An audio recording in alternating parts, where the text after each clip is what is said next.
Buenos días, estimado biólogo. El tema de nuestra exposición es pH, potencial de hidrógeno en la acuicultura. Antes de iniciar, recordar que los compañeros Ariel Alexander Valencia Cheme y el compañero Zeus Manuel Otero ya tienen calificación respecto a esta exposición. Bien, iniciaremos con la exposición.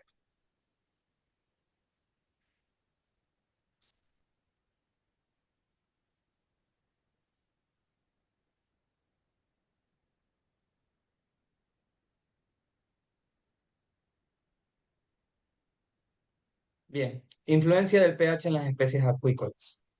Principalmente tenemos lo que vendría a ser los componentes dentro de esto, que son los efectos generales y consecuencias fisiológicas. Dentro de los efectos generales tenemos que el pH influye mucho en los niveles de crecimiento y reproducción. Bien sabemos que los niveles de pH inferiores a 4 y mayores a 10 llegan a ser totalmente tóxicos y de mortalidad absoluta dentro de un ambiente acuícola. Un pH inadecuado altera el apetito, el metabolismo y la eficiencia reproductiva. Esto principalmente se debe a los cambios osmorregulatorios que posee internamente las especies acuícolas. ¿De qué manera? Cuando hay un pH inadecuado, un pH que es alto o bajo y tiene una fluctuación bastante dura. En este caso lo que tenemos es que el organismo sí o sí internamente intenta regularse, intenta mantener un equilibrio. Y al momento de que éste intenta mantener un equilibrio, consume ciertas energías, lo cual disminuye el metabolismo y su eficiencia reproductiva, también el desarrollo y crecimiento. En este caso también tenemos los comportamientos referentes a un pH inadecuado, que es el letargo, nado errático y un aumento de respiración en la superficie o barbeo, dependiendo de la especie. Infiere mucho en lo que vendría a ser el sistema inmune, causando una disminución dentro de la resistencia a ciertos patógenos, lo que a su vez causa que los patógenos oportunistas como el vibrio ingresen de manera fácil y sin ningún problema dentro de los organismos. Como consecuencias fisiológicas tenemos dos, que son la acidosis o como aquí tenemos pH bajo, que lo que causa es principalmente la hipercapnia. ¿Qué es la hipercapnia? La hipercapnia es básicamente un mayor nivel de concentración de dióxido de carbono dentro del ambiente acuático, ya dentro del medio aquoso, del agua, lo que a su vez causa una menor oxigenación sanguínea, causando el efecto Bohr. El efecto Bohr es básicamente eh, cómo las células sanguíneas como la hemoglobina o la hemolinfa llegan a tener una menor asimilación del oxígeno, ¿ya? También posee daño en las branquias, nefrocalcinosis, opacidad corneal, que esto básicamente está dirigido a las especies de peces. Nefrocalcinosis es básicamente acumulación de calcio dentro de la vejiga de los peces y la opacidad corneal es la disminución del rango de la visión. Llegan a tener dentro de las pupilas un color tanto blanco, opaco, gris. Bien, dentro de la alcalosis o pH alto tenemos lo que vendría a ser el aumento del NH3 tóxico o también conocido como amoníaco, lo que causa una irritación de piel, ojos y espasmos musculares. ¿Por qué el nivel del amoníaco llega a ser tóxico a un pH alto? Esto es básicamente porque el pH, lo que es el pH es indica la cantidad de iones de hidrógeno suelto dentro del agua. En este caso, cuando hay un pH bajo, indica que hay mayor cantidad de iones de hidrógeno, mientras que cuando hay un pH alto, esta cantidad disminuye. El momento en el que esta cantidad de hidrógeno, de ion de hidrógeno disminuye, hace que sea muy difícil que el amoníaco se transforme en NH4 o amonio, en su forma no tóxica. Bien, también causa riesgo de hipopotasemia y deterioro inmune. La hipopotasemia también está dirigido básicamente en los organismos de peces, aunque también se encuentra en crustáceos. Consiste básicamente en la disminución del potasio dentro del torrente sanguíneo. Aquí tenemos también una tabla referencial de rangos de pH óptimos y sus efectos por especie acuícola. Como pueden ver, tenemos especie y grupo general en peces, que el pH óptimo se establece que es de 6,5 a 8,5, el subóptimo que llega a ser de ácido alcalino, que son entre rangos de 5,5 y 6,5 a 8,5 a 9. Rangos letales son menores o inferiores a 4,5 y mayores a 11. Efectos principales son daños en las branquias, baja reproducción, que son los principales órganos que se afectan dentro de los cambios del pH. Y también tenemos las demás especies, como lo son la tilapia, general en camarones, y la especie que nosotros tenemos de mayor cultivo, que es el Penaeus banamei. Rango óptimo es 7,5 y 8,5. Subóptimo es de 6,5 a mayores de 8,3, pero lo recomendable es de 8,5 a 9 en algunos casos, que son sistemas de recirculación. Rangos letales son menores a 4,0 y mayores a 11, aunque ya mayor a 9 es también daño letal. Efectos principales: daños en las branquias y inmunosupresión. Bien, factores que afectan el pH en cultivos acuícolas. Dentro de estos factores están factores que ya sean físicos, químicos, biológicos o antropológicos, que son por la mano humana. En este caso tenemos procesos biológicos como lo son la fotosíntesis diurna. En este caso se consume partículas de dióxido de carbono, lo que causa que aumenten los niveles de pH. ¿Por qué? Esto es básicamente por el efecto de la fotosíntesis. Bien sabemos que al momento de que microalgas o plantas acuáticas dentro de nuestro sistema de cultivo consumen dióxido de carbono para así producir moléculas de de carbohidratos, principalmente azúcares. Bien, respiración y descomposición nocturna. Dentro de la respiración y descomposición nocturna también involucra lo que vendría a ser la fotosíntesis nocturna. En este caso es la transpiración de estos organismos vegetales, liberando este CO2, y también mediante la descomposición de la materia orgánica, ya sea por heces, alimentos no consumidos y demás, lo que causa que se libere más moléculas de dióxido de carbono y así disminuyen el pH del agua. Ciclo de carbono. Hay que tener muy en cuenta lo que vendría a ser el ciclo del carbono, tener presente este ciclo porque es importante, ya que principalmente una de las principales causas dentro de lo que vendría a ser fluctuaciones del pH es por la concentración de dióxido de carbono en el ambiente acuático. El dióxido de carbono disuelto forma ácido carbónico, o por su, perdón, o por su, sí, o por su símbolo químico H2CO3, lo que a su vez disminuye la alcalinidad y acidifica el agua. ¿Por qué disminuye la alcalinidad? Pues principalmente porque la alcalinidad es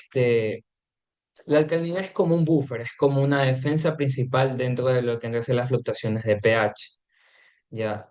En este caso, la alcalinidad absorbe estas moléculas de hidrógeno que son liberadas por el momento de que se cumple el ciclo de carbono, lo que a su vez causa de que esta alcalinidad se transforme en ácido carbónico, y a su vez es lo que causa la acidificación del agua. Compuestos nitrogenados. Entre los principales compuestos nitrogenados tenemos los ya mencionados anteriormente, como son el amoníaco, el NH3, que debe ser más óptimo a un pH y temperatura alta.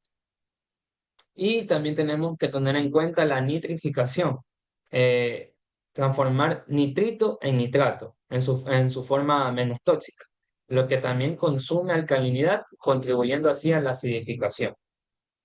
Dentro de la alcalinidad y dureza, como ya había indicado anteriormente, la alcalinidad es principalmente el principal compuesto que amortigua los cambios de pH. En este caso, se recomienda tener valores por encima de los 100 miligramos litros de carbonato de calcio en sistemas acuáticos, principalmente en sistemas de camarones. ¿Ya? Valores inferiores a los 20 miligramos litros causan las tan conocidas fluctuaciones bruscas, lo que a su vez causa un estrés por pH que involucra mucho lo que vendría a ser la mortalidad de los organismos. También tenemos los factores ambientales y antropológicos, que son los de manejo. En este caso tenemos lluvias ácidas.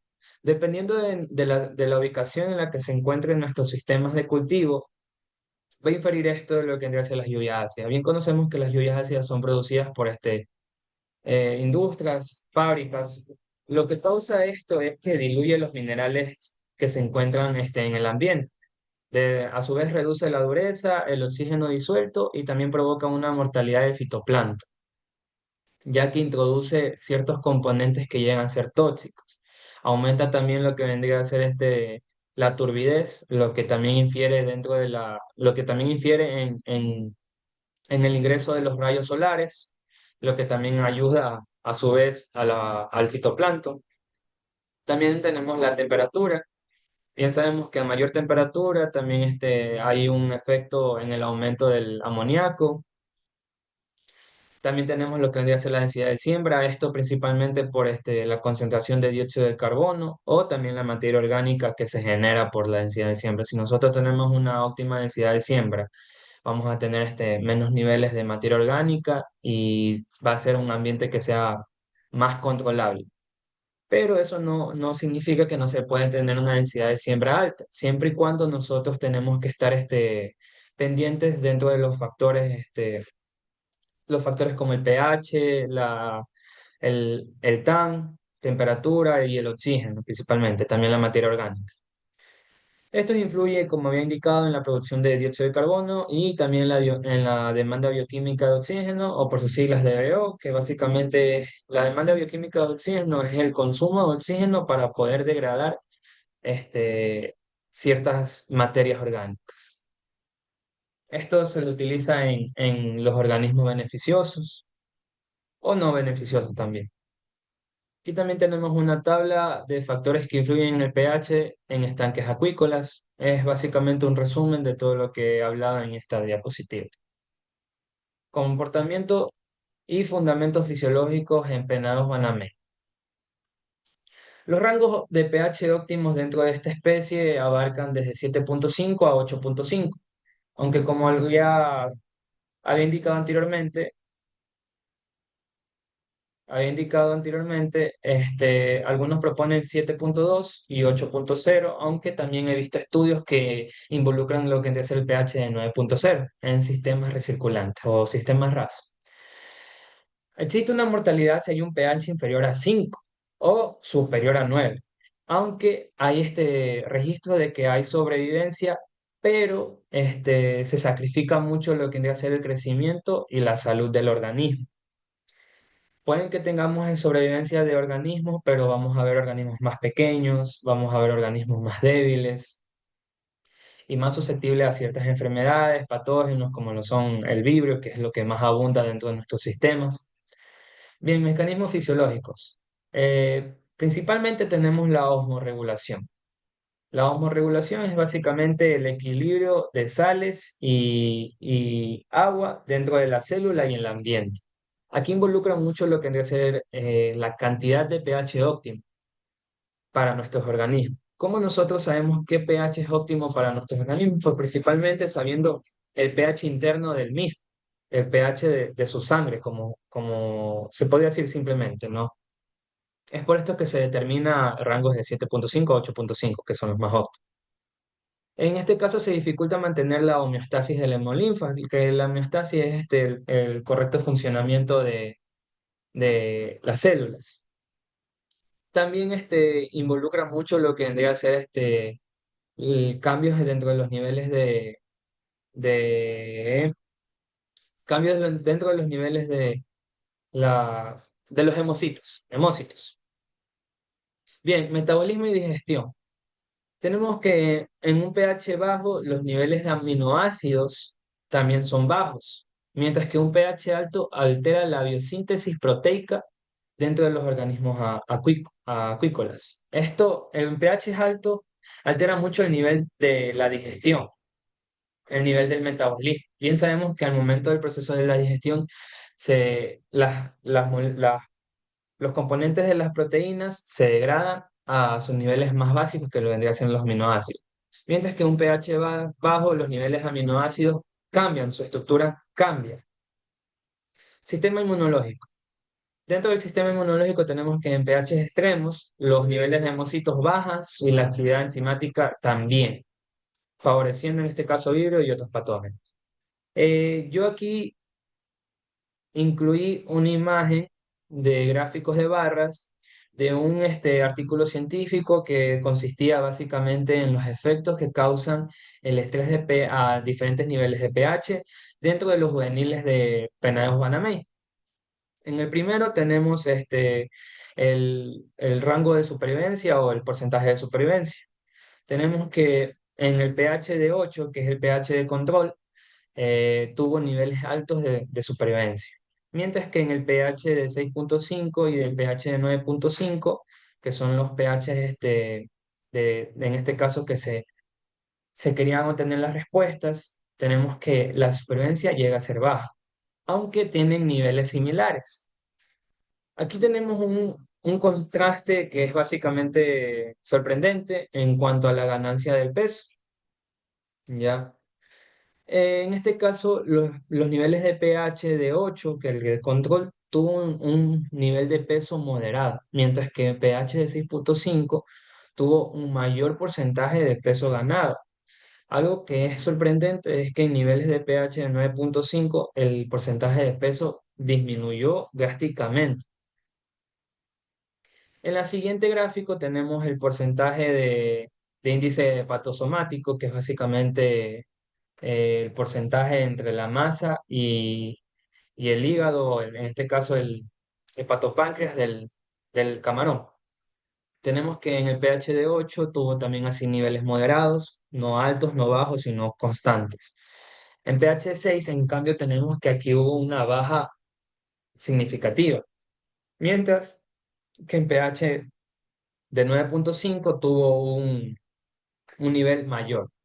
Bien, ¿qué es lo que obtuvo este estudio? Este estudio obtuvo que es muy notable, es muy notable los efectos del estrés de pH, principalmente en lo que vendría a ser la alteración del intestino del camarón. Altera la microbiota y también la asimilación de ciertos compuestos como lo son los aminoácidos, ácidos grasos esenciales, entre otros. Lo más recomendable dentro de esto es que al organismo se lo mantenga en niveles de pH óptimo y que también no causemos el estrés por pH mismo. Bien. Comportamiento y fundamentos fisiológicos en Penaos Banamey. Tenemos principalmente la integridad tisular. Está la acidosis, como ya lo había indicado anteriormente, que hace que haya una muda deficiente, lo que a su vez causa una cutícula porosa o blanda. Afecta mucho en lo que vendría a ser la muda. También esto se puede presentar en alcalosis, ya que hay una mayor concentración de carbonato de calcio. La alcalosis viene acompañada de un aumento, ya había indicado, un aumento del amoníaco tóxico, lo que causa a su vez daños branquias, hepatopáncreas, alteraciones celulares y vascularización. Básicamente, daños tisulares dentro del organismo. Algo que tener en cuenta también es la acidificación oceánica. Al momento de que nosotros vayamos a hacer un cultivo de camarón, tenemos que tener en cuenta la calidad de agua presente dentro de nosotros, de donde vamos nosotros a coger en este caso, el agua para nuestro cultivo. Se ha sabido que últimamente el agua de mar ha tenido desproporciones dentro de lo que vendría a ser concentraciones de dióxido de carbono, esto principalmente por la mano humana. Exposiciones prolongadas a pH de 7,8 a 7,0 reduce lo que vendría a ser la supervivencia, crecimiento, niveles de aminoácidos esenciales y resistencia inmunológica. Las recomendaciones prácticas que se tiene dentro de estos cambios de pH es que siempre hay que mantener un pH estable dentro del rango óptimo, que son de 7,5 a 8,5. Calibrar sondas diariamente y realizar lecturas mínimo 2 veces al día, que son los más recomendables. La primera sería a las 5 de la mañana y la última sería a las 5 de la tarde o 6 de la tarde, dependiendo de, de la disponibilidad o la técnica que quiera el técnico o ingeniero agrícola. En este caso se implementa ajustes graduales que no sean inferiores o iguales a 0,2 unidades hora, en este caso con caliza o con dióxido de carbono según la necesidad. En este caso es para regular los niveles de pH. Vigilar simultáneamente también la alcalinidad, realizar análisis constantes, ya sea semanales, de la alcalinidad o el TAM, y también la demanda bioquímica de oxígeno. Recordar que no se deben mantener niveles inferiores a 80 miligramos litros de carbonato de calcio. Bien, a continuación mi compañero George Moncada va a continuar con la exposición.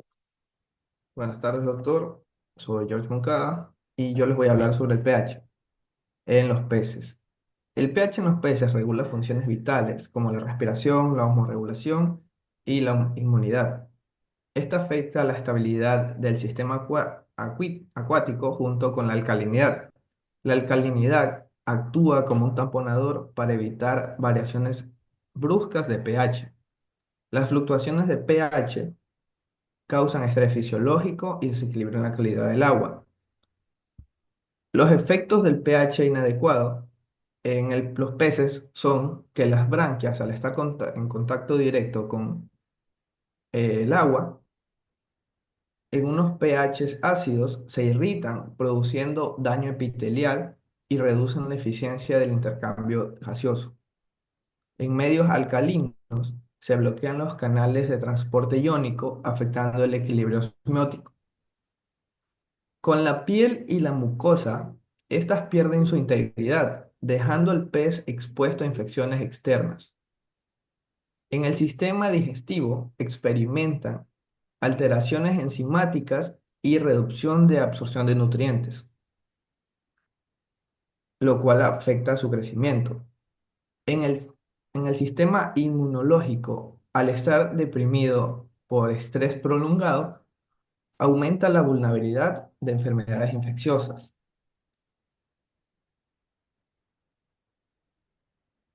Continúa.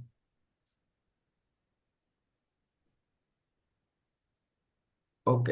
Las enfermedades más comunes por variaciones de pH. Una de las enfermedades podría ser la columnaris. Esta es una infección bacteriana causada por Faebacterium columnare, que esta aparece cuando el pH es elevado, de una temperatura alta y el oxígeno disuelto bajo.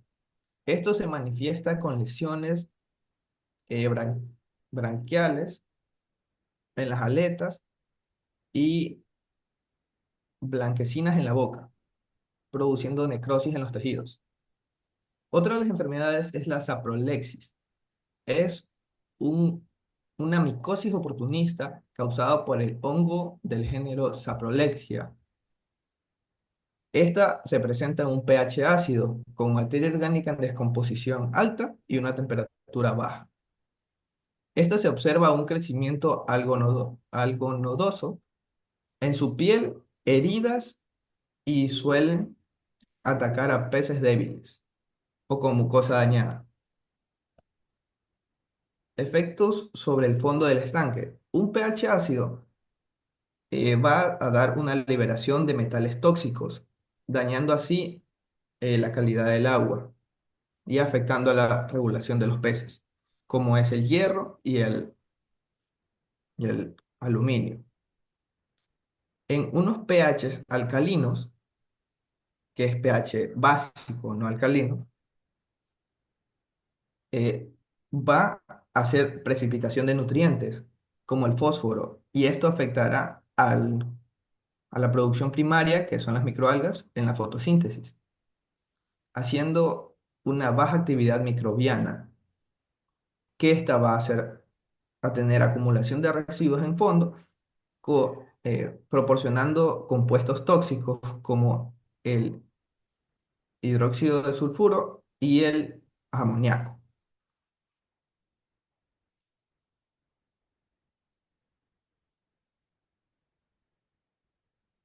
Aquí les presento una tabla de rangos óptimos de especies comerciales en el Ecuador, rangos óptimos de pH.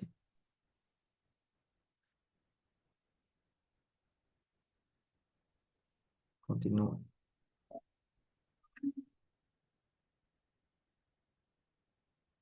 Como siguiente vamos a hablar sobre el pH en moluscos. Comencemos con los efectos fisiológicos. Sabemos que los moluscos necesitan eh, mucha cantidad de iones de carbono.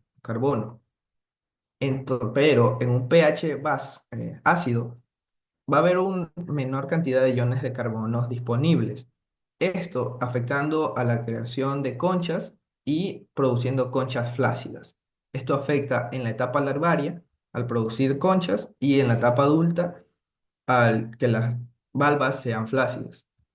También hacen daño estructural en las branquias, ya al ser una especie filtradora, van a estar en contacto directo con el agua y sus paredes branquiales se pueden dañar, generando una hipoxia. En la digestión, las enzimas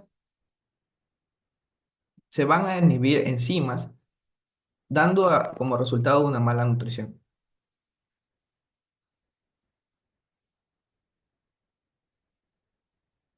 En las etapas larvarias, las altas densidades de K, estas son súper sensibles a los cambios del pH, ya que como lo dije anteriormente, estas necesitan bastantes iones de carbono, al cual si el pH varía, va a haber una pérdida y su crecimiento se va a ver afectado con una mortalidad, con la deformación de conchas, baja flotabilidad y alta mortalidad, como lo dije.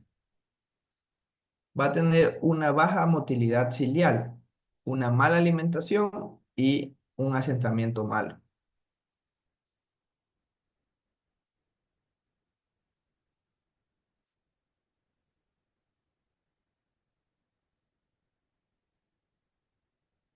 El impacto del pH en la salud de los moluscos. Cuando el pH tiene variaciones bruscas, va a haber presencia de vibrios. Vibrios es un género de bacterias del género Vibrio que prosperan en aguas cálidas con alta carga orgánica y, como lo dije, un pH variable, causando necrosis y alta mortalidad larval de moluscos. También se nos va a presentar otra enfermedad como el pernixosis. Pernixus marinus se intensifica bajo estrés ambiental, afectando las glándulas digestivas de los moluscos y la alteración de funciones metabólicas y reproductivas. ¿Cómo podemos tener un manejo del pH? Pues bien, podemos regular lo que es la alcalinidad o los tamponadores con aplicación de carbonato de calcio para estabilizar el pH hasta estabilizando la alcalinidad y fortalecer la formación de conchas de los moluscos. También se puede tener un monitoreo continuo para garantizar el entorno óptimo y favorable de la especie. Continúa. Aquí les presento una tabla de rangos óptimos de pH en moluscos comerciales en Ecuador, como lo puede ser concha prieta, ostión del Pacífico, mejillón y las almejas.